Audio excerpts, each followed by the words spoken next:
¿Qué tal chicos? Bienvenidos. El día de hoy vamos a desarrollar el tema de la narración oral. Este tema es muy interesante porque tenemos que recordar nuestro pasado. Como ves ahí en la imagen, vamos a tener que ir incluso hasta nuestros ancestros. Veamos. La narración oral pertenece a las culturas más ancestrales. Esta fue la única forma en la que ellos pudieron mantener sus recuerdos, porque no tenían escritura.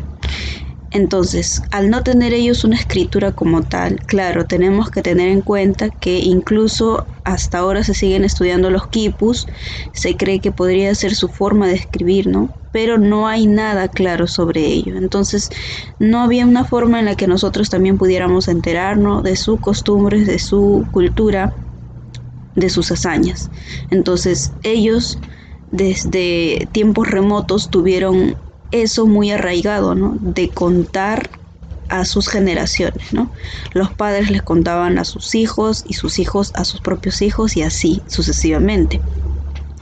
Punto 2. Si no hubiera existido la narración, no hubiéramos podido conocer de la misma forma nuestro pasado. Es cierto, si no hubiéramos tenido la información, en este caso tenemos un ejemplo claro, ¿no? Por ejemplo, el Inca Garcilaso de la Vega escribe su libro en el que relata cosas que a él le han contado, cosas que no son historias simplemente inventadas, sino que eran historias de nuestra cultura, ¿no? De los incas, de su grandeza. Entonces él, a través de lo que le habían contado, empieza a escribir ese libro.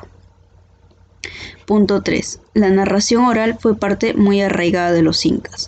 Ellos tenían en su costumbre el hecho de que todos supieran sus historias y se las contaban, ¿no? No era tomado muy a la ligera, sino que los padres se daban el trabajo de contarles a sus hijos. Ahora, punto 4. Tenemos que recordar que incluso después de la invasión de los españoles, cuando a los incas se les despoja de sus costumbres, de su idioma, de todo lo que ellos conocían, incluso a pesar de todo eso, nuestros ancestros, los incas, mantienen su cultura producto de la memoria colectiva. ¿Qué es la memoria colectiva? Que todos tengan el mismo recuerdo, ¿no? Y eso era producto de que la narración oral estaba presente, ¿no? Algunos también le pueden nombrar como la oralidad. Entonces es contarle a sus hijos, contarle a sus parientes, que todos sepan de lo mismo. Y esa es la forma en la que incluso hasta ahora nosotros sabemos que hay zonas de nuestro país en las que se habla el quechua, se hablan los idiomas también nativos de la selva, ¿no? Es producto de la narración oral, del legado que se mantiene a través del tiempo, ¿ya?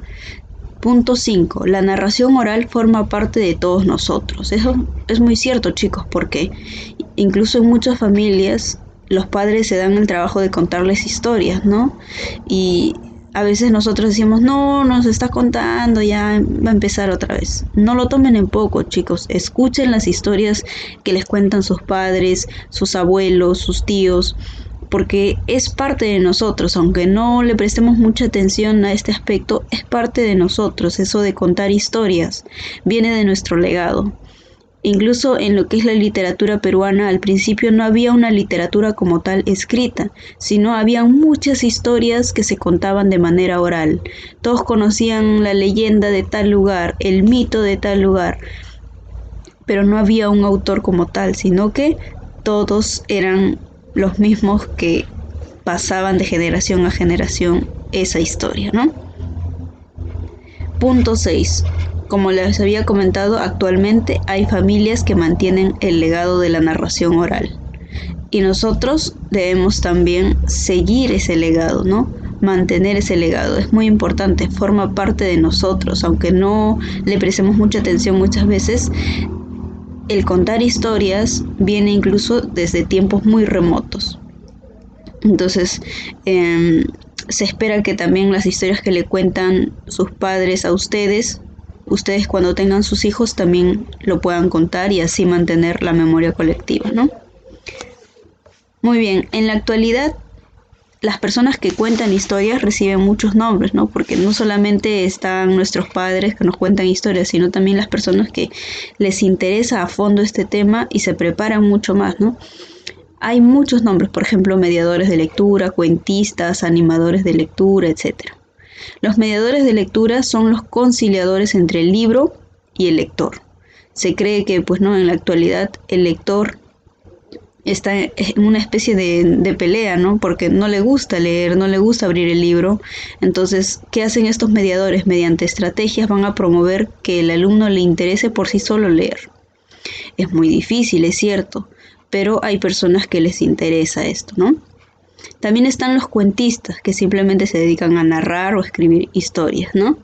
Entonces, los invito a ustedes, de repente hemos sido parte, ¿no?, de los mediadores de lectura el año pasado, este año también cuando fuimos a la biblioteca, entonces tenemos una referencia más o menos, ¿no? Ahora vamos a ver cuáles son las partes importantes que debe tener una narración oral para que tú lo puedas desarrollar.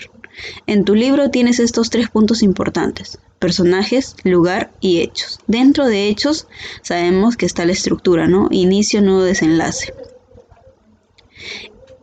A diferencia de la narración oral, es importante que se mantenga la misma estructura, ¿no? De inicio, nudo, desenlace. ¿Por qué? Porque en el momento que uno está contando la historia, no puedes decir, no puedes retroceder en el tiempo, volver, avanzar, sino que el espectador te está escuchando y está siguiendo el curso de la historia. Entonces es importante que siempre lo cuentes así: inicio, nudo, desenlace. De repente, si más adelante adquieren más experiencia, podría cambiarse, ¿no? Empezar por la trama y luego ir contando de otra forma. Los personajes, muy bien sabemos que hay personajes principales que no pueden salir de la historia y los secundarios que son de complemento.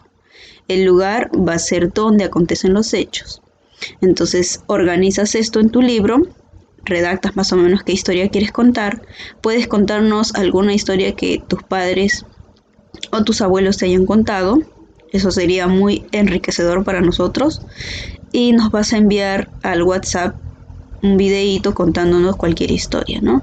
Vamos a hacer todos parte del legado, parte de nuestras costumbres, ¿no?